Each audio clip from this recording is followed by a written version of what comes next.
everyone, it's Char from Char's Fascination.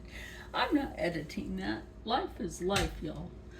Life is life. So,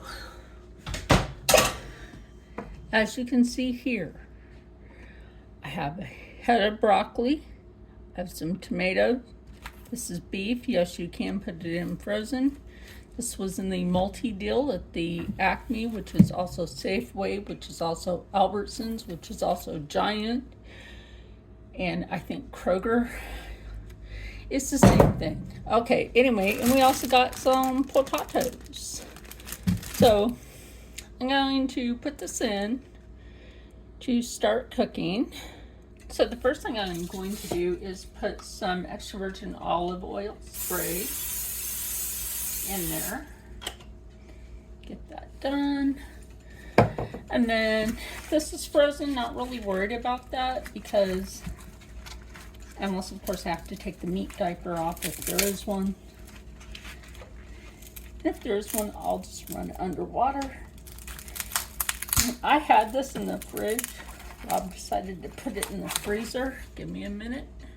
Now, what I do if there's like that little thing that we all call the meat diaper, at least some of us do, is run that underwater. That's all it takes. Comes right out. No fuss, no muss, no struggle. So at this point, because I just wiped down that counter, we're going to go ahead and add a little seasoning to that meat. Don't leave this meat just sitting. You got to add some seasoning or it makes it extremely bland.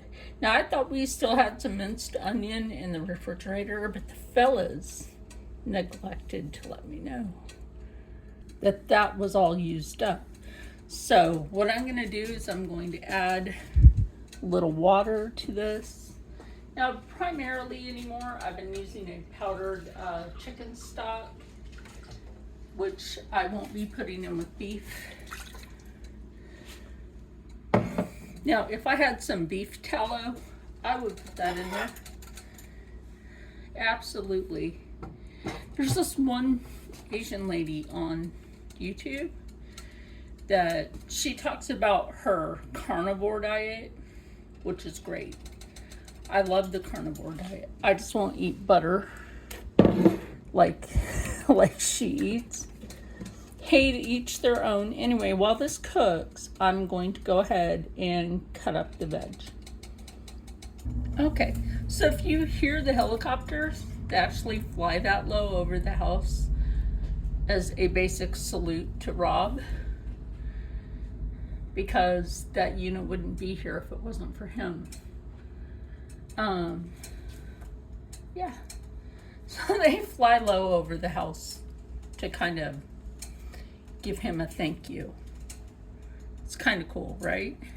Let's get to cutting these. I cleaned my counters. I know there's still some broccoli dust on it. I want to show you one of my techniques here for cutting a thin potato, right? Now I did that on an angle for the other direction, and now this is why I'm always be very careful in the kitchen when you're cutting stuff. I like to take my knife gently. Make sure you get that blade in there before you go to do that. You see how paper thin that is? That's potato chip quality right there. So I'm gonna finish cutting potato and actually throw it in the pot, because the meat's actually almost fully cooked. Or if you want to do it French fry, like thin French fry quality, take your blade gently and slightly angle that. And this is how you get a really good paper thin cut. All right, Catherine, if you want to ever go on the RV trip, this is why I'm your cook, honey. come pick me up. I'll cook all the food, girl. Get some.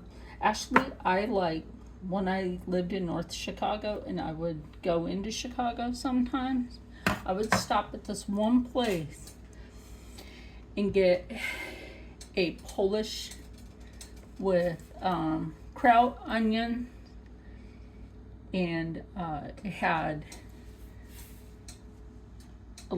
just a little bit of mayonnaise, not much, ketchup, and mustard.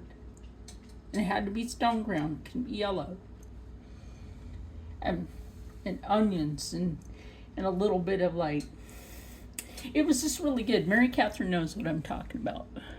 Now, I've got those potatoes in there. I'm going to let those cook. Since they're that thin, it shouldn't take too long. Okay, now we are back to check on this. Ooh, that's good. That right there, my friends, that is cooking up real nice. Now, in a few minutes, I'm going to grab a little butter. I'm just going to say word silly today. Oh no, I haven't done a full-on video in a while.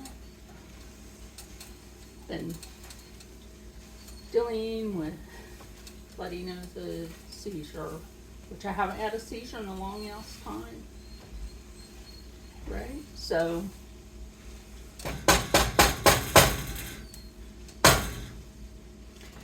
what I'm going to do, I think I'll just throw some tomatoes in whole, because that'll be good. Ma'am, you're fine. Separation anxiety. She's just sitting out there.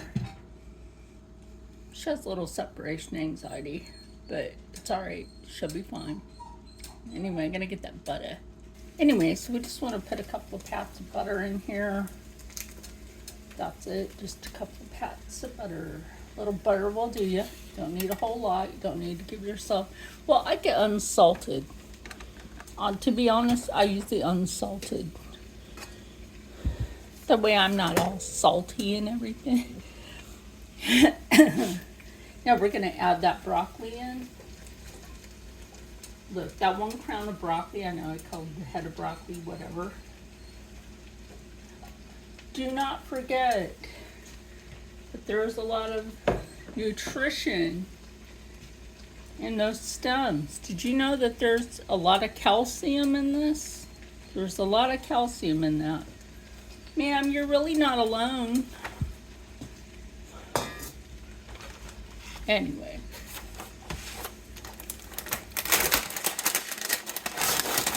Well, normally I would just cut these tomatoes. I'm still pondering that thought.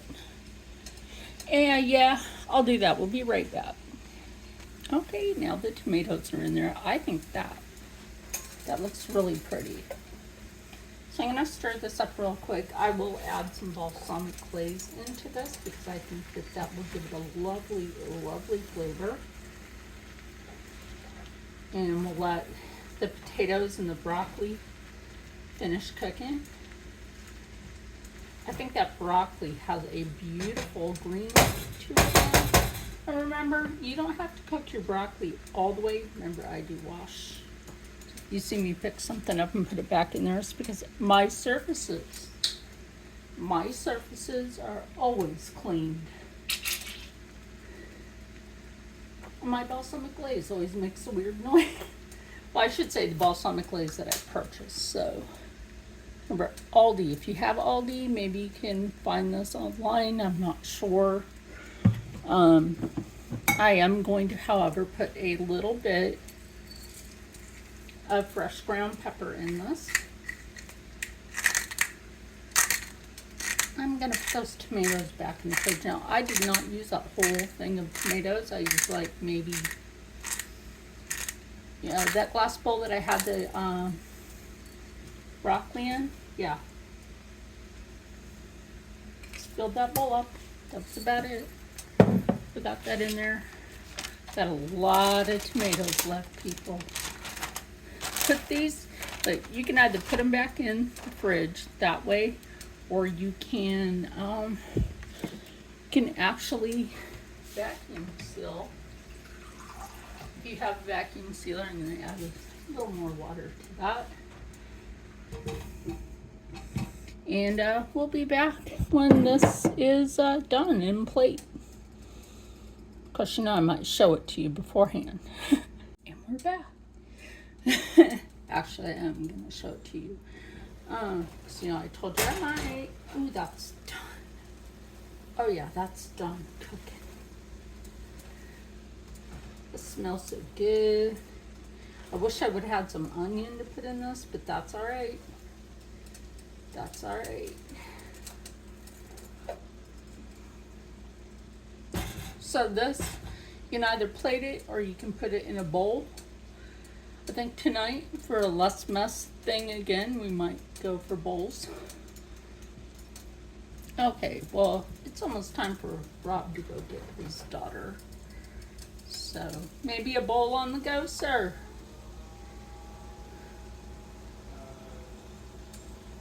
Or do you want to wait until you get back? See ya. Okay. So, he's just going to wait until he gets back.